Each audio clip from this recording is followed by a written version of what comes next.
अस्सलामुअलैकुम रहमतुल्लाहि व बरकातुहू। किसी इलाके में एक लड़की की शादी बंदर के साथ कर दी गई। फिर उस बंदर ने लड़की के साथ क्या किया जानकर आपके भी रोंगटे खड़े हो जाएंगे। इसलिए आज का ये वीडियो आप सभी के लिए बहुत ही इंटरेस्टिंग होने वाला है। तो आपसे गुजारिश है कि इस वीडियो को एक लाइक करके शेयर जरूर कर दें। कुछ दिनों के तो मेरे प्यारे भाई और बहनों, पहले के ज़माने की बात है। पहले के ज़माने में एक नेक बादशाह था। एक मर्तबा बादशाह अपने वज़ीरों के साथ शहर के लिए निकला। जंगल के करीब डेरे डाले गए। जब खाने का वक्त हुआ तो दस्तरखान बिछाया गया। इतने में बादशाह ने देखा कि बहुत बड़े दरख्त पर एक बंदर बैठा हुआ सब कुछ खामोशी के साथ देख रहा है। उसमें बंदर वाले कोई भी हरकत नहीं थी। बादशाह ने कहा कि थोड़ा सा खाना इस बंदर के सामने भी डाल दो। नौकरों ने थोड़ा सा खाना उस बंदर के सामने भी डाल दिया। बंदर पेड़ से नीचे उतरकर आता है और एक ठिकरी लेकर कोयले से कुछ लिखता है। फिर बंदर ने वो ठिकरी बादशाह को दे दी। ठिकरी पर लिखा हुआ था, मैं ऐसे खाने नहीं खाऊंगा, बल्कि जैसा दस्तरखान बादशाह के लिए लगाया गया है वैसा ही मेरे लिए लगाया जाए। बादशाह को ये देखकर बड़ी हैरानी हुई कि बादशाह ने हुक्म दिया कि इसके लिए भी एक ऐसा ही दस्तरखान लगाओ जैसा मेरे लिए लगाया गया है।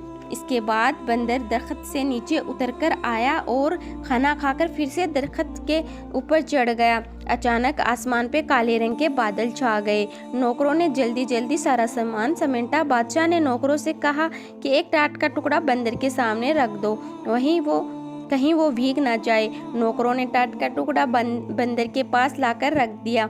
बंदर ने फिर कुछ ठिकरी पर लिखा और बादशाह को दे दिया। उस पर लिखा हुआ था कि जैसा खीमा बादशाह के लिए लगाया गया है वैसा ही खीमा मेरे लिए भी लगाया जाए, तब मैं आऊँगा। बादशाह के कहने पर वैसा ही खीमा बंदर के लिए भी लगाया गया। इतने में बारिश शुरू हो गई। बंदर दरख्त से नीचे उतरकर अपने खीमे के अंदर चला गया।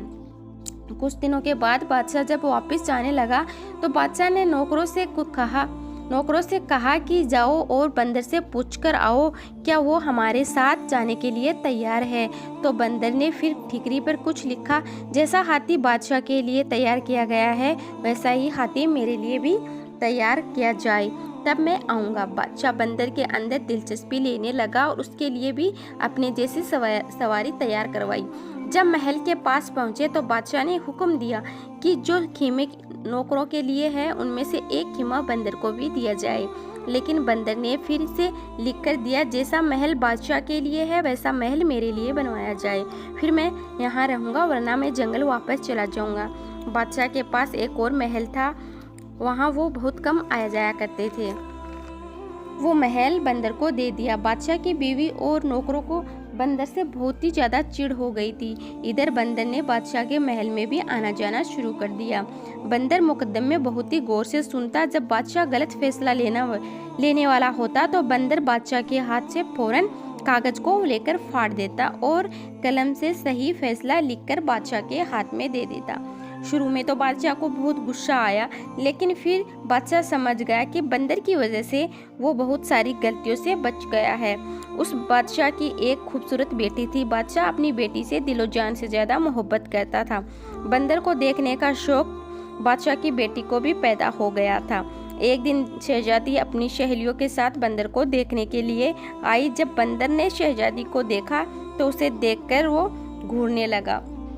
शहजादी बंदर के डर से महल में भाग गई और उसके बाद से ये होने लगा कि शहजादी जब भी संवर के चेहरा आईने में देखती पीछे से बंदर का चेहरा नजर आता।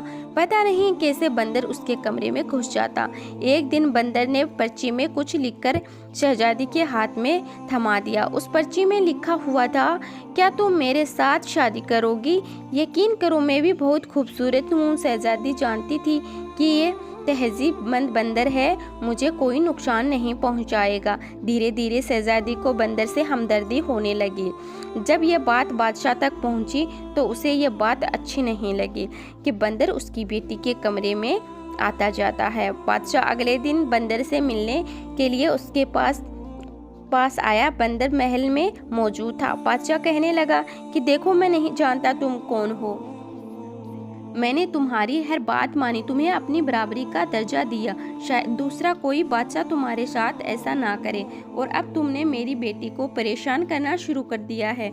ये बात जरा भी अच्छी नहीं लगी, इसलिए पहले मैं कुछ सख्त कदम उठाऊं, तुम बाज आ जाओ। बंदर झट से महल से कागज और कलम लेकर आया और कुछ लिखकर बादशाह को दे दिया। उसमें लिखा हुआ था, मैं आपकी बेटी से शादी करना चाहता हूँ और मैं आपको यकीन दिलाता हूँ मैं आपकी बेटी को हमेशा खुश रखूँगा।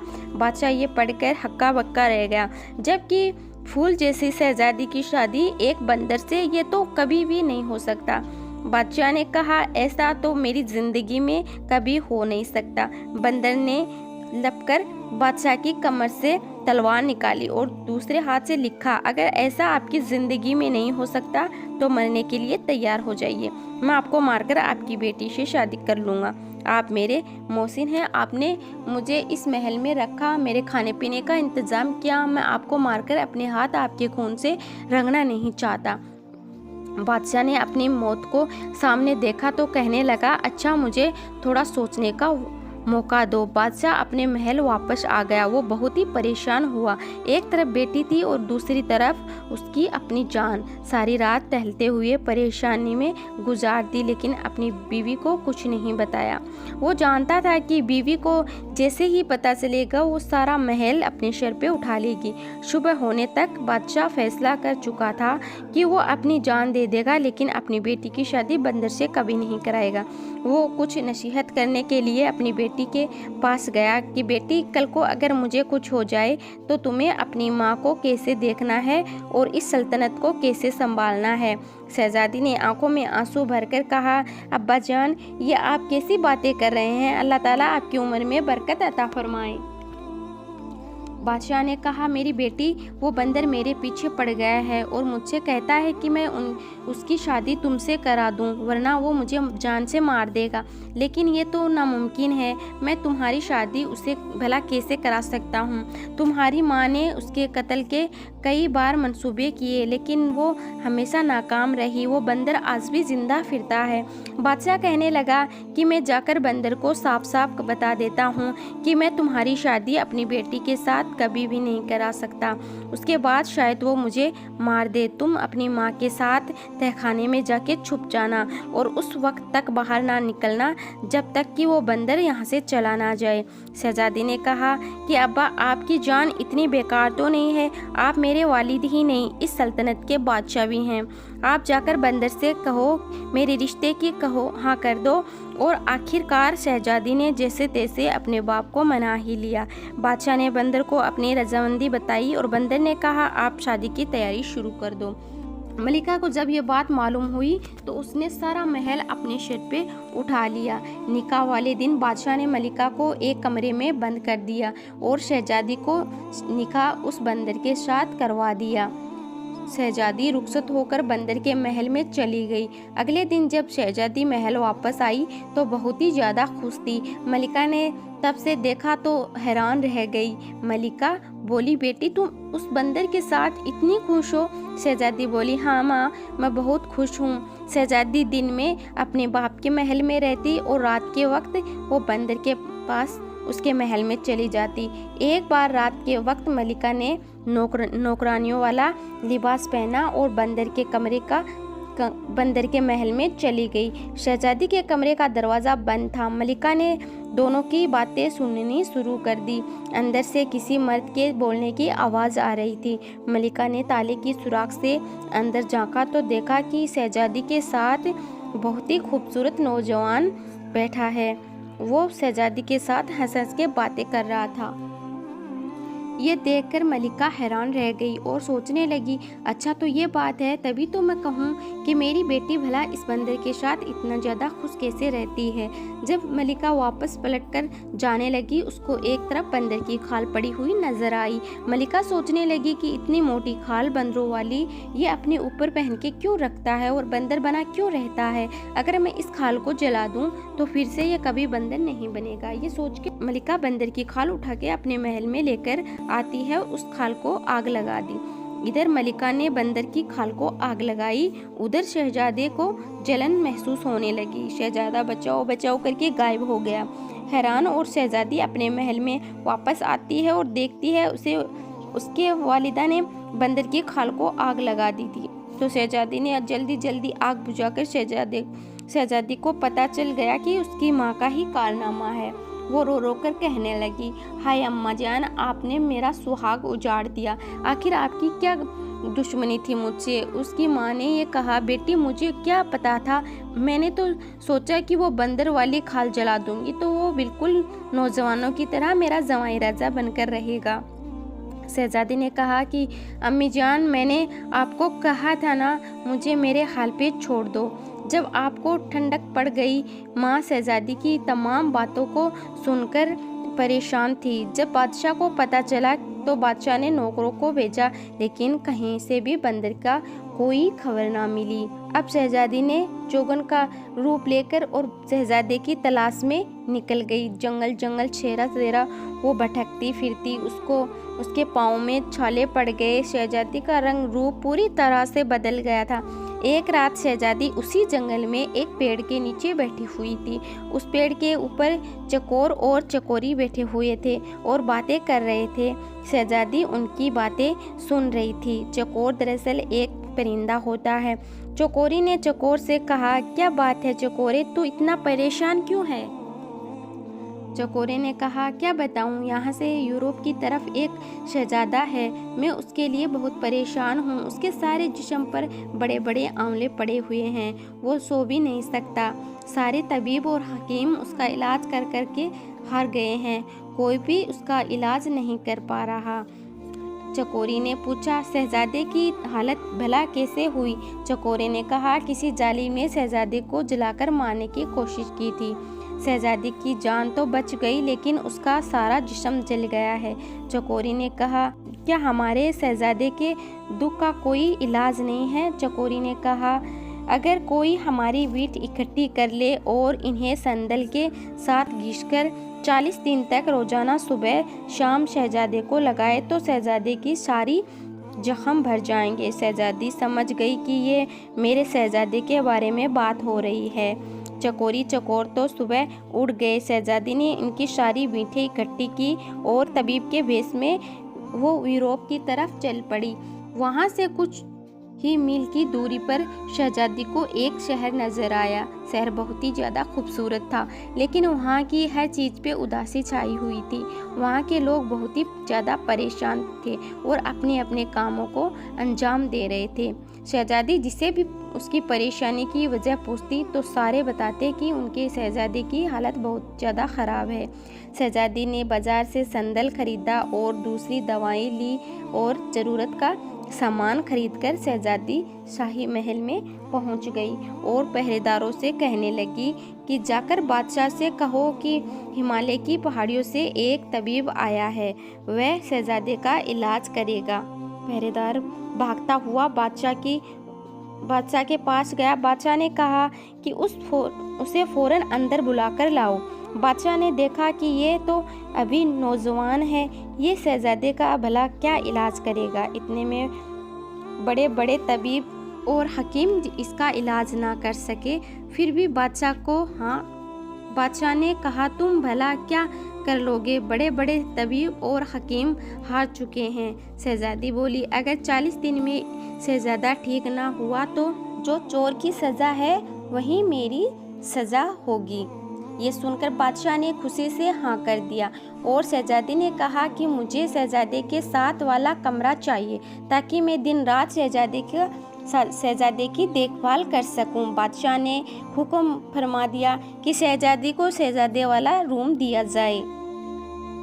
शहजादी ने इलाज शुरू कर दिया और महीने भर में ही शहजादा ठीक होने लगा, लेकिन जख्म अभी थोड़े कच्चे थे। जैसे ही चकोरी और चकोर ने 40 दिन की बात की थी, इसी तरह शहजादे की खिदमत करती रही और बादशाह ने उसे बहुत भारी इनाम देने की तैयारी कर रखी थी और शहजादा उस तबीब का दिल से शुक्रगुजार था। लेकिन हुआ ये कि 40वें दिन शहजादी ने शहजादे के जिस्म पर वो लेप किया और वहाँ से निकल गई और अपनी महल की तरफ लौट गई।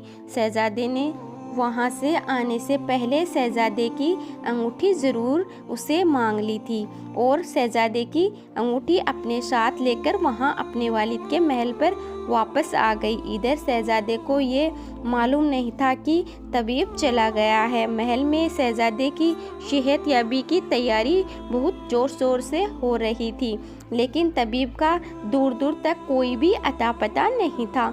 शहजादा बहुत ही परेशान था और बादशाह भी हैरान था कि कैसा तबीब था, वो कैसा हकीम था जो बगैर एक पैसे के इलाज किया और चला गया, यहाँ से कुछ भी नहीं लेके गया। जब शहजादे को मुकम्मल तौर पर ठीक हो गया तो उसको अपनी नई नवेली दुल्हन की याद आई। एक दिन वह अपने वालिद से इजाज़त लेकर शिकार के बहाने से निकला और सीधा अपने ससुराल चला गया। उसने शाही लिबास पहन रखा था, उसके साथ फौज का एक शाही दस्ता था।